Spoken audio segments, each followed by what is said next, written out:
community. So I am thrilled to be here. If you're new to my page, let me introduce myself and share the reason why I am here tonight. So I am Dr. Mekel. I'm a licensed psychologist who specializes in grief and loss, and it gives me so much joy to really help elevate conversations about grief and loss. Why? Because we don't do grief and loss really well in this society. And so it has been the greatest pleasure of mine to educate, to empower, and inspire you as you grieve. So I want to give a little bit of a backdrop. Let me just do a couple waves. Thank y'all for joining. I want to share that this all started for me in 2021. I had been on Instagram for years on the personal side, but a couple years ago, I quit my full-time job and decided to focus on working one-on-one with clients surrounding grief and loss. I also wanted to do speaking engagements and serve as a consultant to my community. So that's what I do. I'm an entrepreneur and business owner. And what I realized was that on Instagram, all I saw were these little bitty squares, right? And I thought, who are these people, right? Who are these people? Hi, thank you so much for joining. It looks like all the way from the UK, which is awesome. So I thought, who are these people? And so I made it my business to drop into people's DMs throughout 2021. I said that I was going to have 52 conversations. So almost 52 times last year, 2021, I joined you every single Friday and connected with other people. And the purpose of it was for you to connect with them and hear their stories of grief and loss, to be inspired about the ways they were helping themselves along the grief journey, and to just provide general education and information about grief resources. So 2022 is a new year, but we're up to the same things in terms of connecting with people. Now, I put a poll out probably a month ago and said, hey, how often do you want me to go live in 2022? And the resounding feedback was, hey, let's do it twice a month, right? And let's do it on a Thursday at 6 p.m. Central, which is why we are here right now. So I am thrilled because I have the opportunity tonight to connect with a beautiful soul who I'm not going to introduce fully because I want her to introduce herself in much more detail. But her name is Valarie. She is so many things. Number one, she's gorgeous. You're going to see that in just a second. That's not the most important thing, but she is a model. She is a dancer. She's a teacher. And probably most importantly to this conversation, she is a grief and trauma thriver, right? So she's not just surviving grief and loss, she is thriving. So without further ado, let me bring her into this conversation. And again, thank y'all for being here. Now, remember, this is not just you passively listening to me and Valarie. So if you have a question that pops up or just a thought, type it in the comments below and I will be sure to make sure that we address that. In the meantime, share where you're from. Where are you chiming in from? America? Are you in the UK? What state are you in? All right, Valarie, I just sent you the request and I can't wait to see your beautiful face. Yes. Oh, so gorgeous. Oh my God. Valarie, you are so beautiful. Thank you. I love how you just came on and it was just like, just so poised. I'm Valarie, I'm gorgeous, and I know it. Thank you. Yes, looks like we have some people in here from Oregon. Someone already shared the fact that you're a beautiful soul and an amazing friend, Aw. Sophia, which Thank is you. awesome. Love you. Love Sophia. Yes, another Oregon, New Jersey. I'm in Tennessee. But I am so glad that you decided to say yes to this conversation. Yeah. So after the Zoom that we Yeah. had, after we met, it just clicked and it made sense. And I'm really thankful to have the opportunity to do this. Yes. Well, so I gave a really rough and brief introduction about who you are. I literally just said one line, but if you don't mind, will you help the people watching know a little bit more about you? Do you mind introducing yourself? It's always hard because I'm like, where do I start? But I'll just start with personal information. I'm 40 years old. I live in New Jersey. I have 4 amazing kids. I am a ballet teacher, dancer, dance model. And as you said, I love the term that you use. Survive. How do you say it?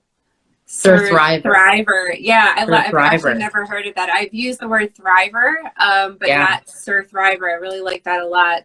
Yes. I've been through a lot, and so long story short, I guess my first experience with grief was in 2006. I was 5 months pregnant with my first child. My dad passed away unexpectedly.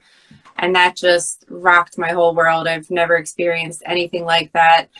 Yeah.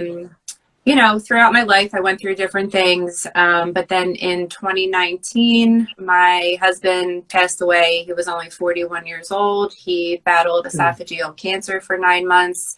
16 days later, one of my best friends, Sarah, passed away after a long battle with alcohol addiction. 6 months after that, my grandmother passed away from dementia. And then 2020 was pretty much just COVID. The kids were home, really nothing major. And then in March of last year, I was diagnosed with breast cancer. I went through my breast cancer treatment.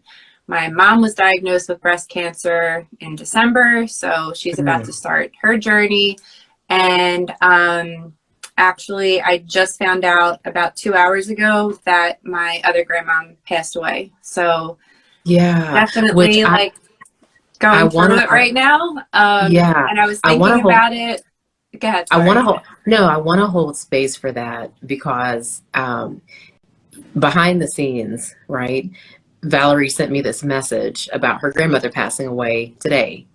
And I was immediately like, oh my God, doing this live is not the most important thing.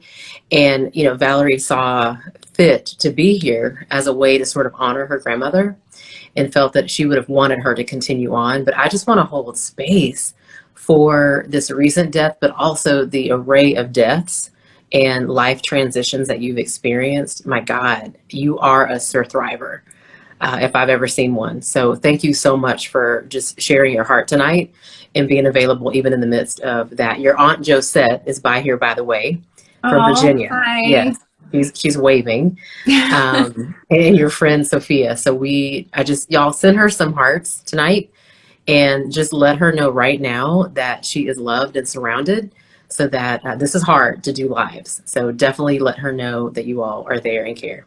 Thank you, Valarie. I was a mess about 20 minutes ago. I just had makeup all over my face and I was trying to pull myself together, and I literally could hear my grandmom's voice in my head saying, pull yourself together, do this, and you can cry later. You have all the time in the world to cry. And I just know she would want me to do it. And the other thing I thought about was, if this live was about anything else other than grief, I don't think I would want to do it. But this is what we're talking about. So I mean, I had a few people that I reached out to and I told them, because I just found out. And a few people said, you know, you should reschedule. You're going to be too upset. And then I called my brother to let him know. And he said, well, if that's not divine timing, I don't know what is. And I said, you know what? That's how I look at it too. Yeah. One of the things that, just so you know, your Aunt Elena's here as well. So I love that you're surrounded by your family army. But one of the things that absolutely impressed me when we talked before was just the sheer resilience that you have. And on some days I hate that word. Some days I think it's an amazing word, but I truly see you as being so capable. Yet, if at any point in this conversation you become overwhelmed, know that we love you, and that's okay. Whatever comes out, right? We're going to support you in that. But again, I just want to thank you for putting your grandmother's wishes first. I always believe in divine timing. This has happened a lot with dates, certain things happening at certain times, and I just believe the universe has a plan and it all happens for a reason. So I mean, luckily let's talk about that. Let's talk about that. So here's the thing. In the grief community, I'm sort of realizing I'm a person of faith, right? And so when I hear everything happens for a reason, my mind goes to a specific place spiritually. And I find that very comforting. At the same time, I know in this grief and loss community, sometimes that's a hard thing to hear. So if you don't mind, will you sort of share for you, like what that represents and how knowing that has helped you walk through all of these losses? Um, well, the first thing that comes to mind is when after my husband and my friend passed away, literally 2 weeks apart. I mean, first of all, they were both suffering in different ways. It's not like they were happy and healthy. They were the complete opposite of that. And at the same time, by them not being happy or healthy, it was affecting myself and my kids and everybody in both of their lives. It just wasn't Mm-hmm. a good situation. And Mm-hmm. interestingly, they would both tell me, which I always thought was so crazy, they would always tell me, so when my husband passed away, he was 41, and when my friend passed away, she was 34. So they were both very young. And they Mm-hmm. would constantly tell me, just in a general conversation, they would say, I'm going to die at a very young age. I'm not going to live that long. And I'm like, why are you saying this to me? And it was Wow. just like they knew, like a part of them Mm-hmm. knew. Mm-hmm. Um, Which and I think people do, right? I do I'm too. Yes. I didn't always believe that, but sort of when I think about my own personal deaths and like the months before these people died, I think they know, right? Yes, And I do. it's almost like, and I hate to use this word too, but it's almost like a gift to them and to us as the survivors to sort of think about the fact that while it felt sudden to us, it probably wasn't sudden to them, which I Exactly. find great comfort in. Yeah. Yes.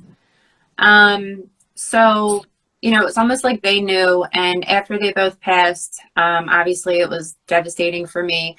But I Hmm. kept running into people, like people I didn't even know, Hmm. and just intuitive people or spiritual people, whatever you want to call them. And they would say, I hope Hmm. you're not offended, but there's this message coming to me to tell you that the people that recently passed in your life had to pass for you and your kids to move forward in life. And Hmm.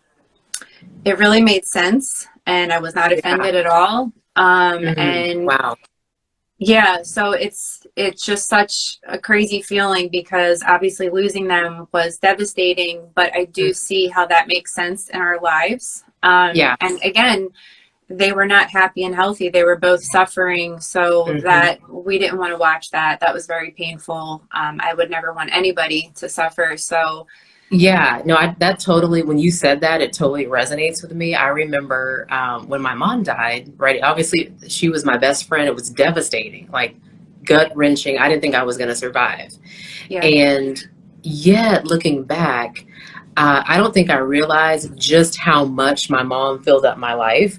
I sort of joke that she was like my husband, my best friend, my confidant, my spiritual warrior, everything. my mom, everything. So when she died, it felt like 13 people died. Yeah, And the problem with that is that that's why I felt so gutted. And so on the back end of it, I've realized I can't place everything in one person ever again. Not that I'm scared to love, but I can't be one person. And that has been a gift from her death, is realizing the importance of sort of spreading the wealth in terms of my relationships. Yeah, yeah. There's that always really, like some kind of like life lessons that come out of it too. And yeah.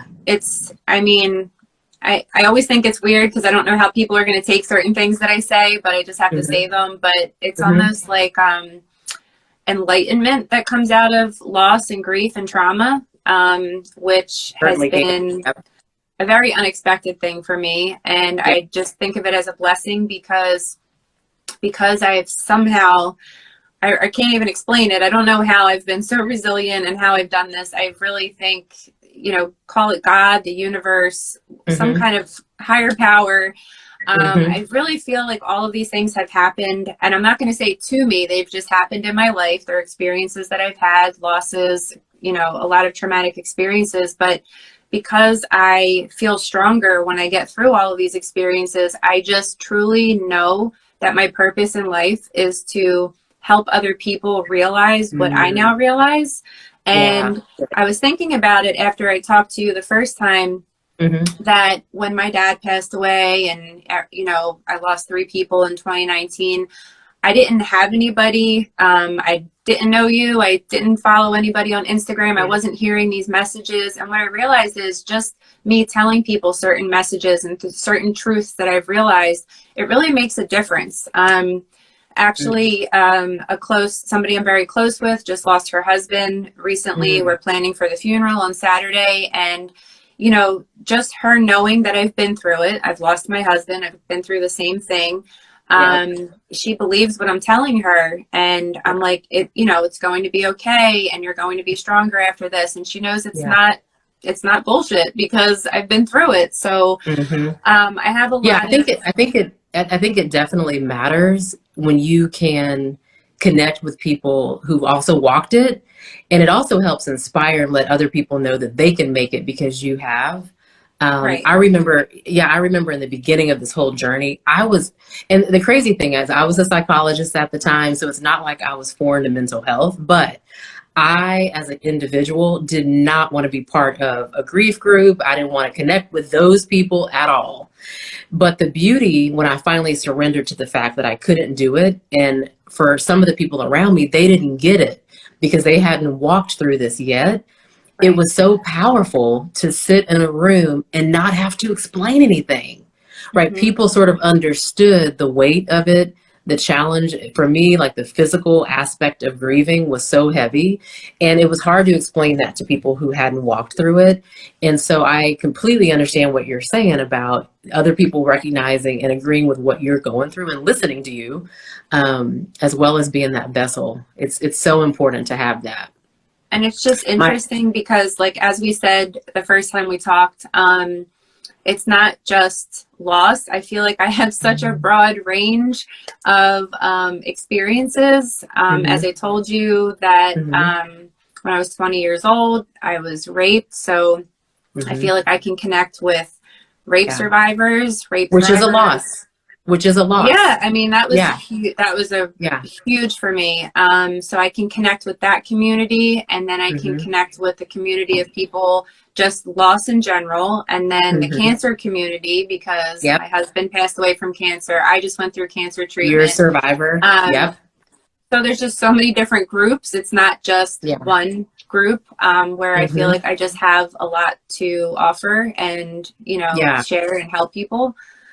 So let's talk about and I know you have a slogan that you shared when we talked before that I was like, I love that. Yeah. Nobody ever says this, but what has helped you? Obviously, grief is not easy and it ebbs and flows. And there are those days, I'm sure, for you that you feel overwhelmed or confused or angry, whatever.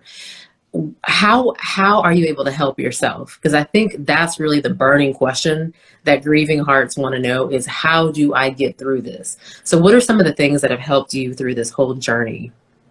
So that's an interesting story and question because I started dancing. I started doing ballet when I was 2 years old. Hmm. And then I stopped when I was in high school. I was like 16 or 17, and I switched over to kickboxing, Oh, um, wow, what a transition. which is actually where I met my husband. I met him kickboxing. Okay. Um, so I switched over, and then I did not do ballet at all for 21 years, which now to think about that does not make any sense to me at all And because I've always missed it. I've got to say this, Valarie, really quickly. If y'all are watching this, definitely go to Valarie's page and just look at her recent photos. Like, I scrolled through that site and I was just like, I used to be able to do the splits. I can't even do the splits anymore. But just looking at this, for someone who walked away from this for 21 years, it's incredible. Your No, body that is was also some definitely kind of malleable. divine intervention that didn't make any sense to Yeah. me, but I just went with it because Uh, didn't dance at all, nothing for 21 years. And then mm, after Mark and Sarah passed away, hmm. the only way I could explain it was there was an actual physical feeling in my body that grief was trapped and Yep. needed to come out. Yep. So I approached Sandra, who teaches my older kids ballroom and Latin. They've been there for 8 years, but she started out as a ballerina. And Okay. I said, I need help. I need to dance because this grief Hmm. has to come out, and I just know it has to be danced. And I said I What hadn't were danced. you, Valerie? What were you noticing in your body? Like what were some of the symptoms and signs Um, that you recognized? so for the first 2 months, because like I said, they passed away back to back, so it was Hmm. almost like one big thing. Hmm. For about 2 months, I would drop my kids off at school, and I would Hmm. come home and immediately jump right back in bed, and I would just set an alarm and sleep Yep. until I had to pick them up from school. And then it was like I had to go through the motions. I had to bring them to dance and cook dinner and do homework. Hmm. And then as soon as they went to bed, I went right back to bed. Hmm. So I did that for about 2 months. And that was actually very healing for me. I don't want anybody to think that sleeping after a loss is bad, Right. because Your I body, needed your that. body needs to reset. Your I body needs to needed to reset. reset. And when my Yep. husband was sick, I had my alarm set on my phone literally for like every 3 or 4 hours for Yep. different pain medications. And I Yep. remember thinking to myself one day, no matter how this ends, whether he lives or dies, which was really just the reality of the situation. I didn't like thinking like that, but I just remember thinking, however this ends, I'm going to have to sleep for a couple months because I'm just so exhausted. I was just in survival mode for 9 months. Yes. Well, and So, I appreciate you saying this because I think sleep is one of the things that you don't really think about with grief, but you've described really these cumulative losses and these very sudden, startling sort of things back to back, which obviously like dysregulates your whole nervous system, right? Body, definitely. mind, and spirit are completely out of alignment. And if Yes. you think about sleep, like that is where you reset, where you restore, where you sort of reconfigure all these things on a cellular level. And if you're not getting that, you have to have it. If not, it's going to turn into just a domino effect mentally, physically, and spiritually. So I'm so glad that you're bringing up sleep. It's so critical in the grief process. So, that being said, I needed the sleep, but then there was an Hmm. actual moment one day where I sat up in bed and I'm like, I can't keep doing this. I mean, I needed the sleep, but it's been like 2 months now, and enough Yeah. is enough. And I'm either going to keep sleeping and not getting anything done and not eating and not moving my body and just laying in Yep. bed all day, or I have to find something else to do. So that's This when is I what I decided, call this is what I call that choice point, which yes, exactly. in the grief community, not everybody, but often this is a sticky thing, right? Obviously, you can't control the fact that you may grieve forever, right? I do believe that there does come a point that you have to decide, and it's not easy. And that doesn't No. mean that you're not going to have days where you want to crawl back under the covers and never come out. I had one of these on Monday. Hmm. 3 days Yeah, ago, I had one of these. So it's okay to have that. But it is important to make that step to decide, I want to live. I want to continue to keep going because you have to. And if right. you don't, then not only has the person or persons died, but you're going to die too, Exactly. spiritually, mentally, and possibly physically, because of all the strain. So thank So you for something saying. I talked about that on one of my podcasts. I said the grief never leaves. It's always, you're definitely a different person after you lose somebody close to you. It doesn't matter who it is, you are Right. changed. Mm-hmm. But I think the way I put it, the way I worded it was you can always revisit the grief. You know what I mean? Because it's always there. It's not going to Yep. disappear. So in the meantime, it's just like my shirt, which is my favorite quote. Life What isn't does it about say? waiting. Life isn't about waiting for the storm to pass. It's about learning to dance in the rain. Good dance in the rain. Um, I love that. Yeah. so that's why my podcast is called Dancing in the Rain with Valarie, and my website and everything is based on this quote because Mm-hmm. the grief is always still there. Things are always still happening. Trauma is going to continue to happen. I mean, it's part of life. It is Yes. inevitable. Nobody is Yes. going to get through life without experiencing some kind of grief or loss or trauma. It's just not going to happen. Well, and Um, especially now, we talk a lot about the pandemic. I mean, there's many different things under the grief umbrella, and I think we can all relate to losses of exactly. some sort. Maybe not the death of a person, but the loss of our identities, the loss of Everything. expectations, hopes, Yep, everything. So we definitely absolutely. get that. Mm-hmm. Um, so I lost my train of thought. What was I saying? Oh, no, you were talking about dancing in the rain and just that decision point, that choice Oh, point. right, the decision Mm-hmm. point, right. So I remember it was an actual moment, and I just sat up in bed and I'm like, okay, enough is enough. This, served its purpose, but what am I going to do now? I cannot keep Wow. sleeping. So the next day I went to the studio, I talked to her and I said, look, here's the deal. I have grief that needs to come out, and my Mm. body is telling me that the only way I can do this, get through this, is to dance. I haven't Mm. danced in 21 years. And Wow. it got even more specific than that. I said, I need to dance, and it needs to be in point shoes, and I want to do a show in the Christmas showcase. Wow. And Okay. she's like, okay, go buy the point shoes. Let's go for it. And then I I just started love that. taking private lessons with her. Actually performed for my grandmother in the nursing home, who Oh, was deteriorating from dementia, yeah. which was like such Yeah. a magical moment in my life that Mm. I'll cherish forever. Mm. And then performed at the showcase and a few other times. Actually, the showcase was 3 days after my other grandma passed away. So that was Wow. like in her honor.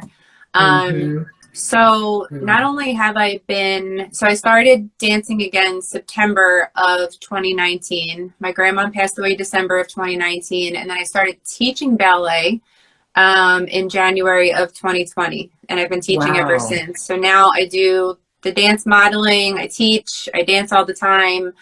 Mm. Um, it has And just and got, just yeah, I feel like, do you have a photographer who follows you around, Valarie? Oh, um, you really do. Oh my well, God, I not was. that follows me around, but I do have I've worked with a few different, what's really interesting about the dance photography, and it just occurred to me the other day and I started laughing and I said to my mom, I said, you know what's really weird? That's something I always thought was so beautiful and like a dream. I would love to do that. I didn't start doing that until I was 40 years old. I had a double mastectomy with reconstruction, 24 radiation treatments, and COVID. And then I did my first dance photo shoot after that. And then Oh I my worked. God. So last year I worked with 3 amazing dance photographers, and that's kind of how it got started. And now I'm working with a new photographer. But it's just Yeah. mind blowing to think just the age alone. And Well, then the photos are so gorgeous. I was like, can they fly to Tennessee? Like, I'm not putting on a leotard. I'm not doing any of that. But just to get the headshots, my God. So on a funny note, Valarie, I was doing the flyer for tonight the other day, and I said, oh my God. I said, look at Valarie. I was like, look at this. So the photographer is incredible. yes, Definitely keep him or her. They're yes, fantastic. he's absolutely amazing. Oh my He's just like gosh. a beautiful soul too. So that was Wow. just meant to happen. Yeah, I love Um, the fact that you're talking about the body. So obviously we sort of forget about sleep, but people often, when we think about grief, is emotions. And yes, grief can manifest in that form. What people don't tend to think about is the fact that grief can creep into your bones.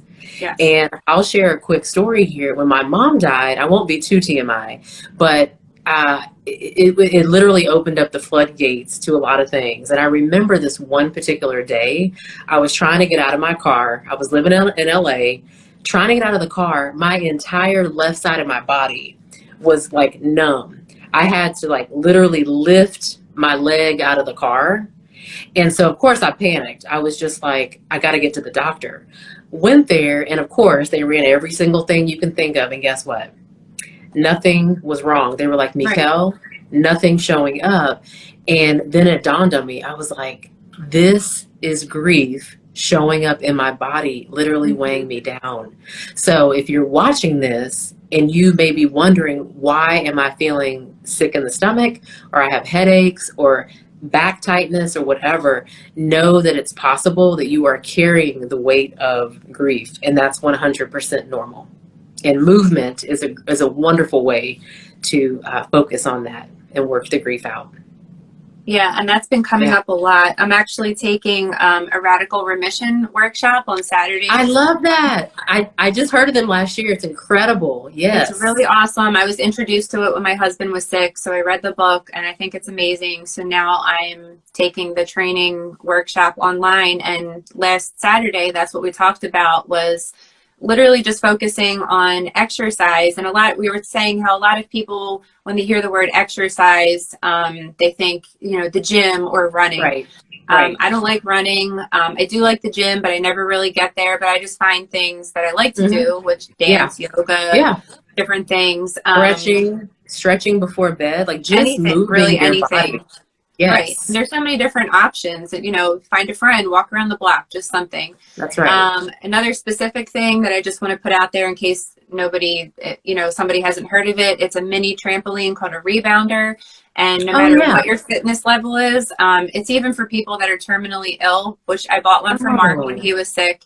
You can just like lightly jump on it. And if you are not, if you aren't even able to do that, you can sit on it and just bounce. But it is a really good way. It's very good for your immune system. It's good for your bones. It's good for your lymphatic system. It gets everything moving. And it's actually awesome for like my whole family, especially now that there's snow outside and it's cold. They're not really outside that often. So I just keep it in the basement and we just jump on it. It gives me so much energy. I love that. Is that the one that has the bar? I don't have a bar. My friend just bought one and she does have a bar on hers. So there's different. And the one I had was like $75, but it is worth its weight in gold. We use it all the time.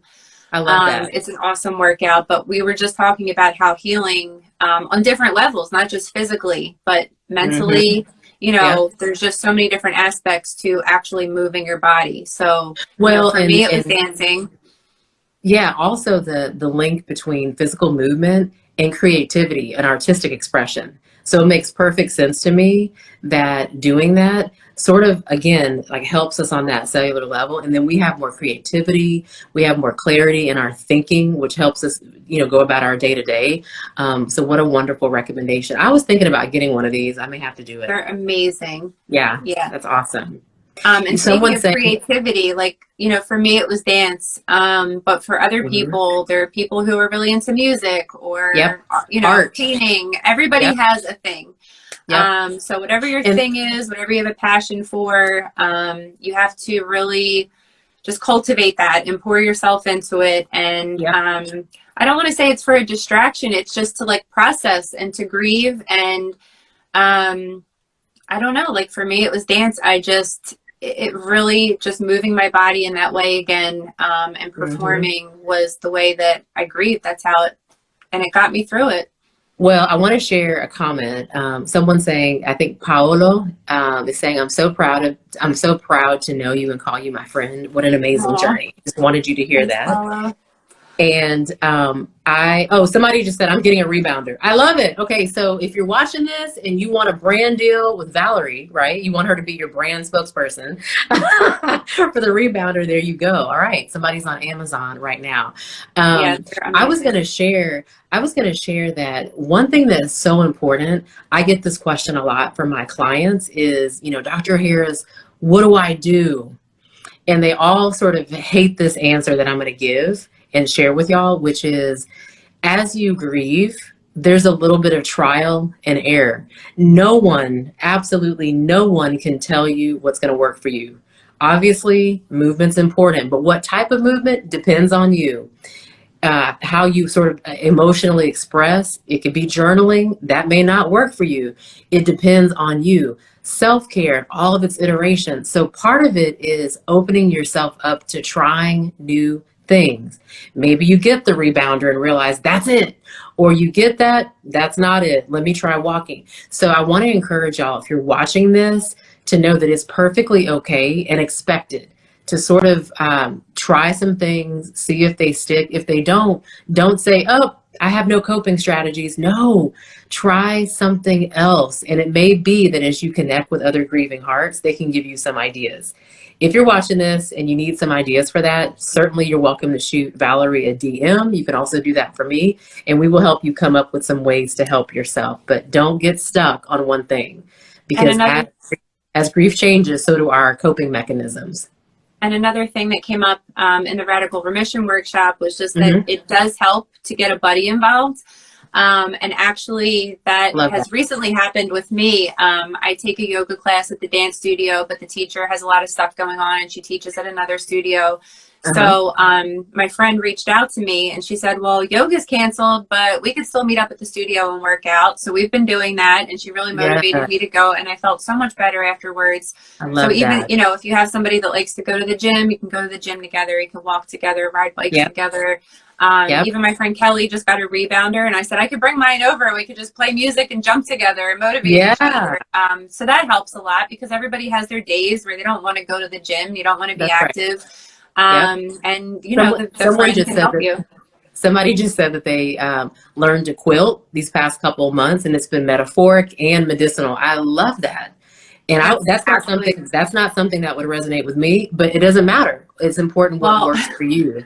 I that's love that. really funny because never in a million years ever would I think that I would crochet. It just was not even the realm of possibility. My friend Uh-huh. Kelly crochets and knits, and I would sit there and watch her. I'm like, wow, that's a really beautiful blanket. And she's like, you should try it sometime. And I'm like, no, that's just not my thing. I dance. I'm not creative like that. I don't do that. I don't draw. Hmm. I don't knit. I can't do it. I think it was 2 days before I was diagnosed with breast cancer. She took me to a yarn store, and I'm like, what am I doing in a yarn store? But I just fell in love with it. I'm like, this is so Yeah. pretty.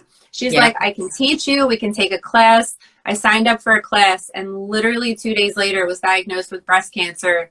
And I Wow. will say that sitting there and crocheting a blanket Yeah. is very relaxing, really helped with my anxiety because instead of Wow. thinking of surgery and treatment and what's going to happen, I just had to focus. You had to focus on And what was right there. actually, the first blanket I made was for my grandmother that just Wow. passed away. Mm. So Wow. you know, that was really special to me, and I've made all of my kids blankets. So just to like make something that you know you give people the people that you love something that you made. There's something to Yeah. that. But Yeah. the actual act of crocheting, it's just you're in a zone and it's very Yeah. relaxing. Well, and But I I think never that's thought one I of the could do most it. Yeah, that's one of the most important things I think about whatever's going to work for each person is that it brings you to the present moment. Like when somebody Exactly. when somebody dies, right? Our anxiety can thrust us so future oriented that you're worried. And obviously we can't control the future. We can't control if someone survives or they don't, but you can focus on what's right in front of you. And if that's quilting needle or is that knitting needles or quilting, whatever they're Yes, I called, can't knit. great. That's a whole different ball game, but I can crochet. Well, no, somebody, okay, so Heart Rituals Life is saying she never thought she'd ever be a quilter, and it's been insanely therapeutic. And crocheting is super meditative. So I love that. It's all sort of reminding you of the here and now, which again, with grief, it can feel so unsettling, and your mind will take you in so many places that whatever you can discover that helps you stay grounded is so, so critical. Someone saying maybe Kelly, your friend, is saying, let's do it. So I think she was referring to the walking. Oh, that's what I was going to say. I have a great friend, Marina, and she's also in the grief and loss space. She lives in Texas, where I'm from, but I'm in Tennessee. And she was like, you know what? Let's do a phone call once a week and we just talk while we're both Mhm. walking. And we just talk until the conversation's over. One time I literally walked 6 miles with this girl on the phone and had no idea. Yes. And it was wonderful. I mean, it was like an Yep. accountability person to Yes. get me moving, so that I don't, fall into that default of just sitting around. Yes, Yeah. definitely. Yeah. And I was going to say, as far as being in the present moment, I actually have a podcast episode called All We Have Is Now. That's a huge thing with Mm, me. And it's such yeah. a simple statement, but it's so true. And it's It just is so like, true. literally, that's all we have. There's Yeah. nothing we can do about the past, and there's nothing we can do to control, you know, the future. It's a lot of That's things right. are out of our control, but we have Yeah. this moment right now. Yeah. That's a t-shirt, Valarie. You need to get that on a t-shirt and a mug. All we have is now. I Yes, I have a absolutely whole believe that. collection of t-shirts from, I wear a different t-shirt for every radiation treatment. So I have those and then a whole Wow. collection of other ones. So there were 25 from radiation, just radiation. And then I just have other ones with a lot of like cool sayings on them. But yeah, I do need I that can one. tell, I can tell just looking at your backdrop that you probably love quotes, which I Yes. love. What a beautiful, I'm the same. I have a whole wall full of them and my whole computer screen.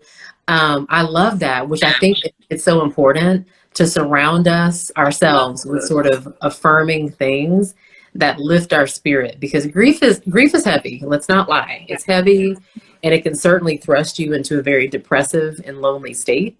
And so the more you can do for yourself to stay grounded and uplifted, the better. So I love that. Yeah. So I want to give people watching a chance to ask you some questions if they have any. So if you're on the live or even on the replay, type your question for Valarie. Like, is there something that you're just burning to know about her, or her experience with grief and loss? Go ahead and type that. Also, if you have feedback for her or comments, also feel free to put those in the comments as well.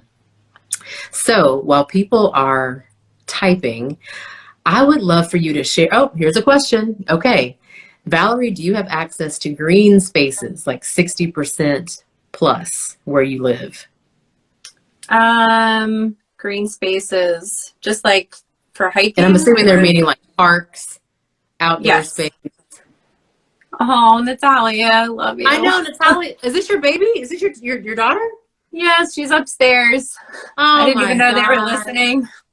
Okay, so I got to point this out. This is Valerie's daughter. I'm assuming Natalia saying, "Yes, why is my mom so strong?" You know what? So, and then somebody else is like, "I know, right?" Yes, Natalia, your mom is a survivor. She's incredible. Yes, she looks beautiful. Keep it coming in. And you know what? My God. My kids are survivors. Like, I mean, we have been through hell and back, and they are just beautiful inside and out. I have to just put this out there because you just left a comment, but I'll have to send it to you later. But we just found out Natalia's on the cover of a teen magazine. And, you know, I'm looking at her and she just looks so beautiful. Everybody knows she's beautiful. But the most beautiful part about it, and she was in the car with me when we got the message and saw the picture, and I just started crying and I hugged her. But it's really just because it just matches who she is on the inside. So it's just such a beautiful person all around. And it was just very emotional to see that. And they're so amazing. I've learned so much from my own kids.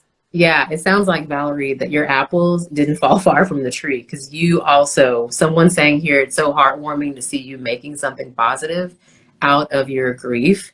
And I would argue we don't have any other choice, right?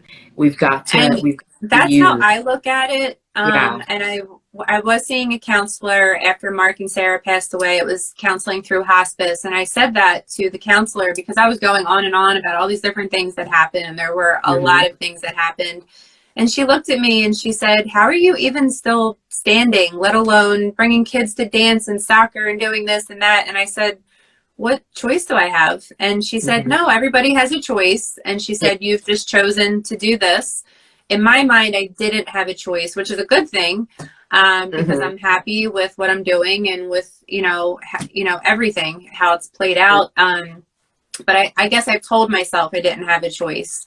But I did the same thing. I knew that I had a choice, but I opted not to even focus on that choice, because I just intuitively knew that I could I intuitively knew it. And there was a doctor after my mom died who said, Mekel, your mom likely won't survive. She had stage 4 pancreatic cancer. And at the time it was heartbreaking. So let me not say that I felt devastated when he said it, but years afterwards I got it. He basically said, if your mom dies, or when your mom dies, and you do nothing with that, not only has she died physically, but she's also died spiritually. And you died probably, right? So that's 3 deaths in one. And it's true. It's like we do have to focus on the choice to keep living, not as a betrayal of our loved one. As a matter of fact, I have found that it's one of the most honoring ways to bless my parents by keeping this conversation alive. And that's how I feel. So, my podcast, literally every episode is about things I've personally been through. So there's an episode just on, rape culture and surviving rape and all different topics related to rape. And then I have my own episode about my breast cancer journey. And then there's an episode called This Could Save Your Life. And I talk about genetic testing. And then I talk about Mark's, battle with esophageal cancer, because the message that I really want to get out there is so simple. His cancer was caused from acid reflux, which is such a common thing. And we didn't know that, years of acid reflux could lead to esophageal cancer. So to honor him. And so, I tell everybody that I can. I do a podcast. I post stuff on social media all the time. I tell everybody I come in contact with. And I know tons of people that have scheduled, scopes and different tests with their doctors, and that's what it's all about. And I'm not going to let it be in vain. And like I said, I can't change what has happened. But I can teach people from what I've been through and, just give them my advice and my knowledge. And then I was diagnosed with breast cancer. So now I speak to the breast cancer community and I tell them what I went through and, different, connections that I have or just different things that they can do. So it's like an honor to me. I agree with that. I don't ever look at myself like, oh my gosh, this happened when I was 20 years old and then I had cancer and then all these people died. I look at each situation and I just want to throw this out there. So my dad passed away from addiction, and he passed away, and my friend Sarah was the same thing. So I will in the near future have an episode, focusing around addiction. And like I said, there's just so many different communities and groups of people and topics that I have experienced personally, and I just feel like I know I can help people. Yeah, and I think again, I want to honor, so somebody may be watching this and they're thinking, that's not my goal. I'm in the midst of my grief. There's no way I can do that. I want you to know that that's okay. Please don't hear this as you've got to get there. You've got to turn this around and make it into something positive. No, but also be open to the possibility that you may be able to share this in a way, not just for inspiring other people, but for keeping yourself alive. One of the reasons I show up in this platform every single day of my life is because it keeps me alive. Yes, I'm doing it to inspire other people too, but it also keeps my mom and dad's legacies alive. Their names are spoken because they lived. And they're still alive spiritually. And so, and it helps me continue to walk this path, which is very difficult. So I want to circle back beyond all the comments about how beautiful you are, that you're a Wonder Woman, you're encouraging, you're uplifting, you are inspiring. Someone said that, she's found that sending clients to green spaces is grounding and restorative, like parks and state parks and trails. Absolutely. Actually, very interesting, because one of my favorite places is called Grounds for Sculpture. And it's just this huge place that has just beautiful art and sculptures spread throughout. But you usually want to go there. I'm walking for about 5 or 6 hours because it's massive. And they have, animals and fish and just beautiful plants everywhere. And maybe that's why I like it so much. There's some kind of healing aspect to it. But I go there all the time. Yeah, it's so true. Like I would have never described my own self as like liking nature. I mean, I got outside, but after my mom died and since my dad died in 2020, I have found myself like at botanical gardens just getting lost for hours. I actually got a membership to like the National Botanical Garden Association. It's like I'm traveling all over the country just to look at and walk around gardens, but there is something grounding about being in nature. And even just taking your shoes off, if you've ever tried this, you'll know what I mean, and allowing your feet to sink into cool grass, there's just something about that. Or to lay down and just allow the sun to bathe you. I'm a chocolate girl, so I don't need a lot of sun. But when I do get it, it feels so refreshing, almost like a hug. So someone saying green spaces are therapeutic. And again, Val, I'm so beyond impressed with all the people you found in this journey. You are incredible. It's like you brought your whole posse tonight. I love it. I love it too. Thanks, guys. Oh my gosh. Yeah. I mean, I've definitely seen like a squad, but man, this is like, go Val. Which is wonderful. And you deserve that. You absolutely deserve it. Yeah, somebody's like, she sure did. Thanks, Kelly. I love you. Good for you. But speaking of just being out in nature, there's one of the podcast episodes I talk about how it's very interesting to me because the more I lost and the more trauma I experienced and the more grief that I experienced, you would think that it would kind of break me down. Mm-hmm. But, you know, and like you said, I'm not underestimating, I'm not downplaying grief. And I'm not Right. saying that, you know, something bad happens and the next day I'm running around doing all these fun things, because you have to grieve, Right. and forever you can revisit it. But Mm-hmm. once I was done, not done, but the initial grieving of the crying and the sleeping, Mm-hmm. what it was very interesting to me, because I didn't expect this to happen, but I love that it did. I just appreciated every single thing so much more. So the place that I just mentioned, Grounds for Sculpture, I've always Mm-hmm. appreciated the plants and the animals and the art and the butterflies. But then when I went, after going through, you know, losing my husband and my friend and my grandmom, I would sit there and stare at a flower for like 5 minutes and take a whole bunch of pictures of it, because I'm like, that's just amazing. Like, Yeah. look at that It's flower. like It's you never, perfection. It's yeah, like, you never that's paid just attention. crazy. It's like I you would look never at a paid butterfly, attention. like it was almost like I've never seen a Yes. butterfly before. And I'm like, look how amazing that is. And I'm just staring and, you know, just taking it all in on a different level, Yeah. I have, different I have, level of appreciation. I have a dear friend, and her dad died a few years ago as well. And I remember her saying something really profound. And she said that grief cracked her wide open, Yes. and it also allowed her to finally see life in full color, right? She's like, Yep. before he died, of course I could see in color, but just the intricacies and the delicacies that you miss when you're just sort of racing through life and focusing on what's next. But grief sort of forces you to be still and be in the present, because you can't, like you said, look in the past or move forward. And with that is an incredible vision. Someone's calling it an enlightened vision. It's true. Yes, It's definitely. you take stock and you see things from a different perspective, which is really incredible. So I want people to hear, before we wrap up, this phrase that you shared when we talked, and I'll give you the first two words and you fill in the blank, because y'all are going to be like, what? Okay, so we've all heard, and this is a legitimate phrase too, we've all heard the phrase, it's okay to not be okay. And that is absolutely true along the grief journey. It's okay to not be okay. As a matter of fact, you're human. Every day is not going to be okay. However, Valarie put a different spin on this, and I was kind of like, ooh, I like her. So, do you mind sharing with people your phrase? All right, guys, get ready. It's very deep.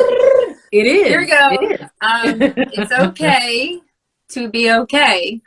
And I just want to explain, because like you said, I mean, I see it all over, you know, I'm on Instagram all the time, and I follow a lot, I follow you and a lot of grief groups. And, you know, one of the common messages is that it's okay to not be okay, but we all know that. And that is true. Mm-hmm. But what I have realized recently is that it's almost like we are told, like, oh, you went through this, this, and this, like, you are not supposed to be okay. Like depression, sleeping, not eating or overeating or drinking, or, you know, turning to this or that. And it's almost like that's expected. And I feel like a lot of people just think that that's expected of them. So they fall into this trap of like, well, poor me. Oh my God, this person died, or this horrible thing happened to me. And yes, these things are not fun and they're Yeah. hard, but you know, so for example, I think I told you this. I met up with a friend whose father recently passed away, and we met up Mm-hmm. to have coffee. So of course my first question to her was, are you okay? And she said, actually I am. And she said, but I feel like I shouldn't be. I feel guilty. I feel like weird saying that to Yeah. anybody, because they expect me to be at home crying. And that was the Mm-hmm. first time I said it. I said, but it's okay to be okay. And she's Yeah. like, oh my God, you're right. It is. And Yeah. I said, don't make yourself not okay, because that's what everybody's telling us to do. So I gotta share that my friend Joanne has like praise hands up. As soon as you said it, she she typed that in, and then Kathy's on here saying that's a good saying. It's And you don't true. see it anywhere. I need You a don't t-shirt see that says that. that. You do You not. do need a t-shirt. I tried Yes. to find it online. I Googled it. There is nothing. And everything says it's okay to not be okay. Yeah.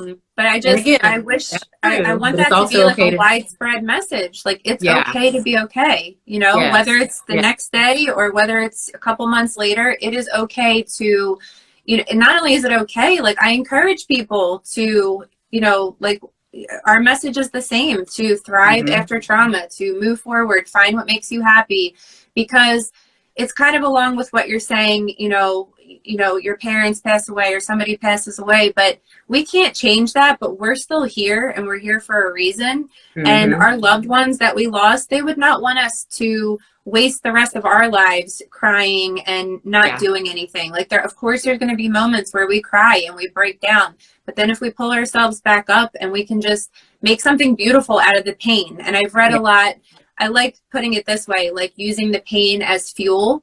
And I can honestly say that the more things that I go through, and it's been a lot, I feel stronger, which is mind-blowing even to me.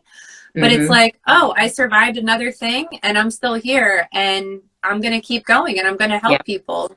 So the people who are listening to this are definitely challenging you to write a book. Someone's like, that's your book title. Third book, Val. Yeah. That's been a plan since I was 18, which was so many things that happened ago. And I had people actually approaching me saying, you should start a podcast because the book could take a while. But the book is almost writing itself with each podcast episode. But that is definitely the goal. Because I just know that, it's not going to be just an autobiography. It's nothing like that. It's just about thriving after trauma, that it's possible, that it's not easy. Yep. Somebody pointed here, I love this. Somebody just said, Heart Rituals Life, quilting comes from scraps of fabric.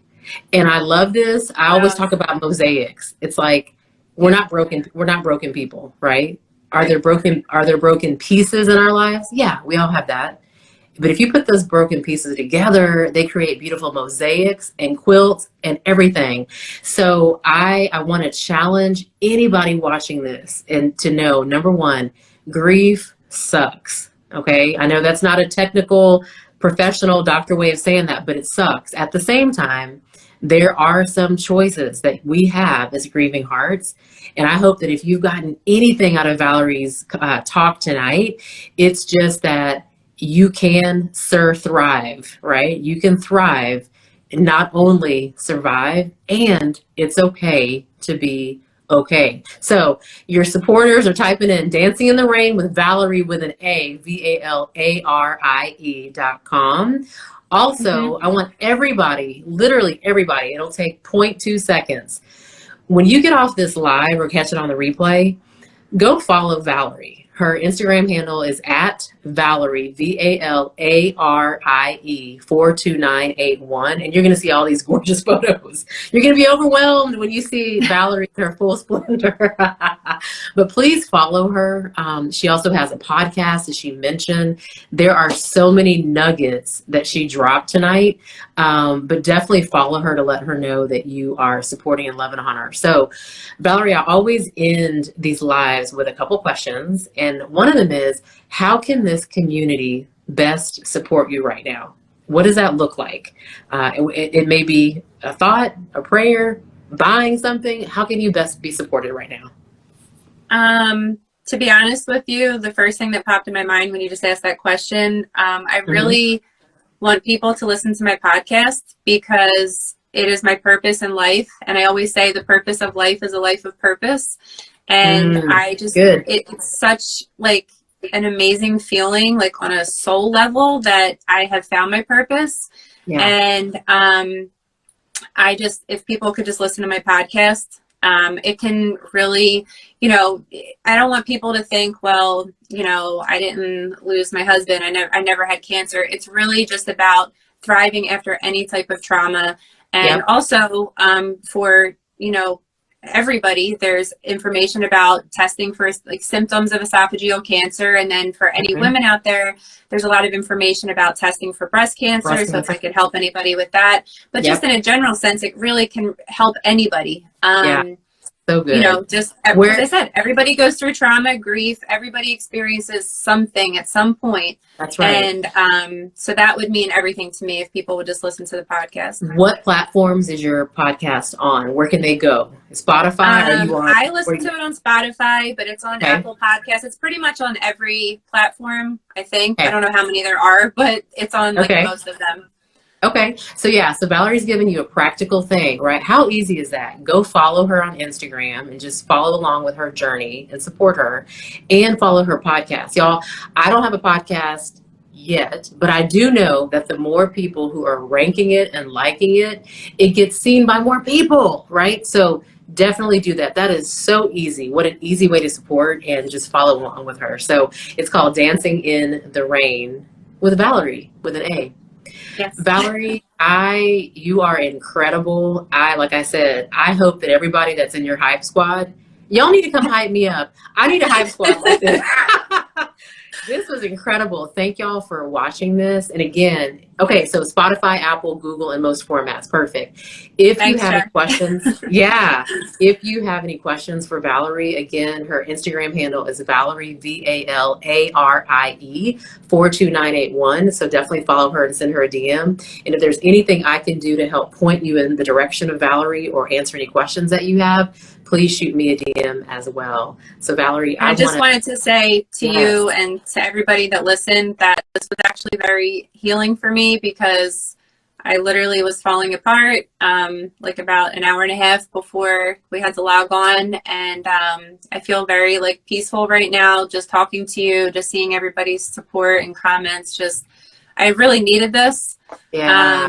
So I do believe what my brother said. He said, you know, the divine timing, and there was no way I was going to cancel it. And it was just really awesome. Thank you. You're amazing.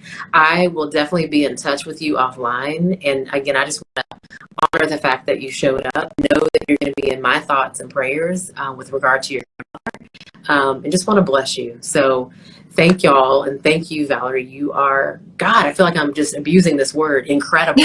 Incredible. You're incredible too. I look at I watch your videos, and your messages every day are really just resonate with me. And I just love what you're doing. So thank you so much. Thank y'all. So catch us on the replay. And also, if you'll do me a favor, share this, right? People need to hear Valarie's story and all the inspirational things that she shared. So click the little arrow and just pass it on in your stories. It would mean the world to both of us. So thank y'all. I just wanted to end really one more thing. Yes. Because one of my favorite things to let people know, and it's just so simple, but it really can change your whole mindset, is that grief and joy can coexist. You know, it's not one or the other. It's not like I have to be a grieving widow, crying, depressed in bed all day, or out dancing.